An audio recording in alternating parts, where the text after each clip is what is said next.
Hello, അതിരാവിലെയാണ്. നമ്മൾ നല്ല മഴ ഇന്നലെ പെയ്തുകൊണ്ട് ചാലിലേക്കൊന്ന് വന്ന് നോക്കിയതാണ്. അപ്പോൾ ദേണ്ടറായിരിക്കണു മീൻ എന്ന് പറയാൻ പറ്റില്ല, മീനുകളുണ്ടായിരുന്നു. എനിക്ക് ആ കാണുന്ന പാറയിൽ നിന്ന് കിട്ടിയ മീനാണ്. നല്ല വലിപ്പമുണ്ട് കേട്ടോ. പിന്നെ കിട്ടിയത് 2 ചെറുതുകളാണ്.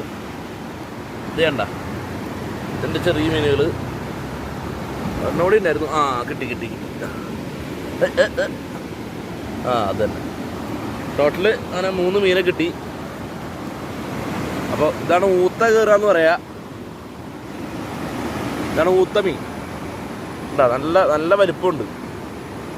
ഉണ്ടാ നല്ല വലിപ്പമുള്ള മീനാണ്. അപ്പോൾ ഇനി നിന്നാലും കിട്ടും. അപ്പോൾ നമുക്ക് സമയത്തിൻ്റെ പരിമിതി കൊണ്ട് പോവുകയാണ്. കയറി തുടങ്ങിയിട്ടുള്ളൂ. വൈകുന്നേരം ആകുമ്പോഴേക്കും നല്ല രീതിയിൽ മീനാവാൻ വഴിയുണ്ട്. അപ്പോൾ ഓക്കെ, നല്ലൊരു വീഡിയോ ആയിട്ട് വരുന്നവരെ ബായ്.